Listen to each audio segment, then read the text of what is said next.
disappointed again. The niche market, how many of you guys in here like to shop local? Oh, okay, good. How many of y'all have ever shopped at the farmer's market here in Watauga? A couple?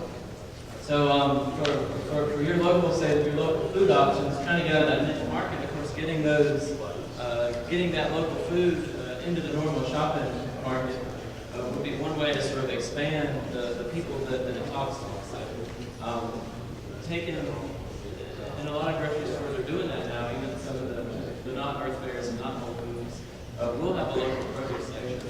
But sort of expanding the market beyond, we're going to the normal stores that don't have those products. We sometimes help expand that market.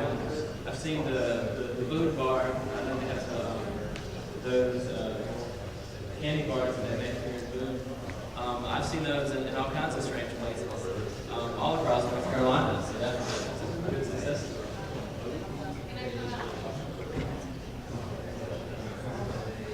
I just want to expand on, I can talk real loud anyway. I just want to expand on what he's saying about local food and find it in your grocery store. One group in this county that does that is New River Organic Growers, and they get together, we work with them, they get together, have a marketer that they support who gives them, okay. Yeah. Hello. So, herbal organic. Can y'all hear in the back? Hey, can y'all hear me? Yeah. All right. Okay, so I was talking about New River Organic Growers is a group that specifically does that, helps farmers get together so they have enough quantity to get into a grocery store, which is one of the major stumbling blocks for local farmers in grocery stores. Another thing that High Country CSA is doing is expanding that market for people who are overwhelmed by the farmers market, who don't get up on Saturdays, maybe they work on Saturdays.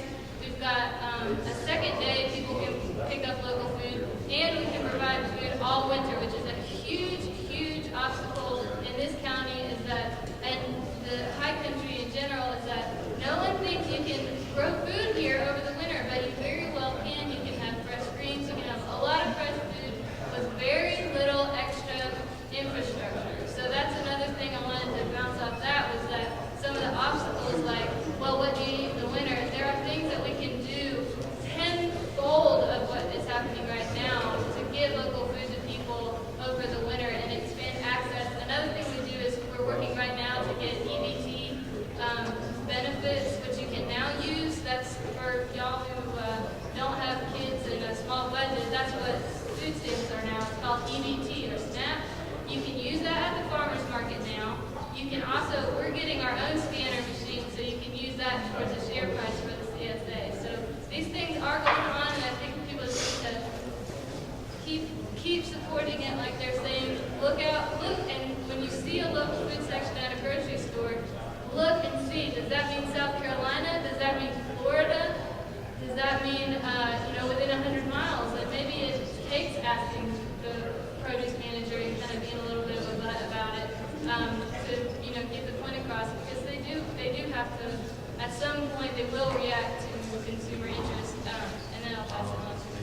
Well, I'll bounce off of that. This might work for some other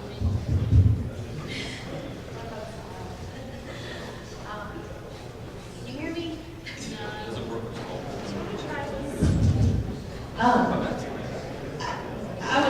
To expand on that, I mean, even beyond local food, but locally made products, ask the retailers, where do you shop? Where's your local section? Do you support local products? Tell them that that's what you want to buy. And as a retailer, I know that you got to respond to your customers. And if you turn on the TV, you see Chevron advertising their green campaign, and all these big companies, Ford, and they're all pushing the green marketing, and it's because that's what consumers want. So they're responding to that, and if we can take it a step further and start demanding that we want our products sourced locally, then more retailers will start listening. guess a comment I'd like to make. Let's throw this in the way. My experience for somebody that's been on this journey, how we've been selling a domestically made organic cotton t-shirt for 8, 9, maybe 10 years. And what we realized in the early days is people didn't understand what our costs were. They just thought either we were making too much money or we didn't have a business. So back in those times, people didn't know the difference. What we're seeing and what we look at is our best customer is an educated customer. So we spend less time talking to our customer why it costs more because there's enough information out there to just read or listen enough that there's why our products cost more because again domestic made and sustainable fibers. The challenge that we have out there, I was talking about earlier, with all these products, they cost more. So if you got disposable income, then you can afford to make a decision. But if you don't have the money, you can't afford it. Back to the food, back to our products. So we got that gap right now where we're competing in a time where businesses don't have to pay the full cost to play. I mean, we can look at energy costs, back to this whole thing. I mean, what's the real cost of mountaintop movement? It doesn't show up on a line item on Duke Power's income statement. I mean, they're paying what I understand $17 a ton. That's what in our economic world, that's what they have to pay. So we've got that gap between what the real cost is and what business have to pay. So if it's coal or McDonald's fast food, it's a challenge. So even once you get over the educational hurdle, you've got the economic hurdle that we've got. But the 800-pound gorilla room, as our keynote speaker talked earlier, is gas prices. Gas goes 3, 4, 5, 8, 10. This stuff that they're, back to that t-shirt that travels 17,000 miles, one reason they do it, they're taking advantage of somebody over in Asia making $2 or $3 a day, but their transportation cost is cheap. But that's going to change. So it's one thing we talk about in our community, the quicker we put this stuff in place, the more able we'll be able to compete when that environment changes. Those communities that don't make those changes and are very reliant on products coming in, they're going to be in for a rude awakening. Thank you, panelists. I think we should move on to the next item, is addressing the accessibility of local business.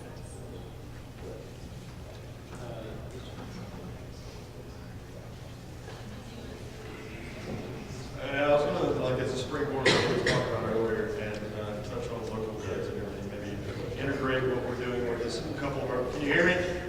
Barely. Okay, barely, all right. Turn on that mic to see if it works. Testing, hello, God. All right, just kind of as a springboard, what Eric over here was talking about, how do you integrate into what we're doing with local energy production, answering some of those specifically economic questions. We're dealing with distressed counties within Central Appalachia, so that's the biggest hurdles that we're running into right now. Yeah, we want to do exactly what we want to encourage people to buy sustainably produced products. And there's a huge box over there as a primary competitor of Walmart.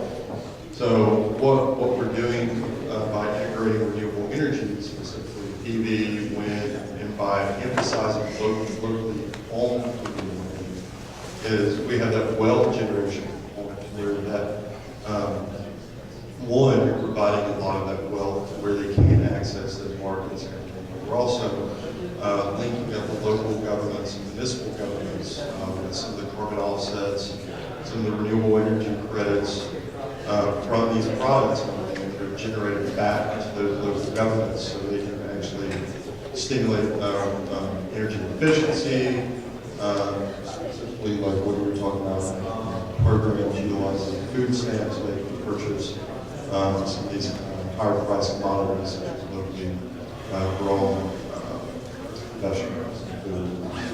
So that's what we're doing. We're trying to integrate the whole, including not only food, which is really important, but locally produced renewable energy, bring that to the mix. But it is an interesting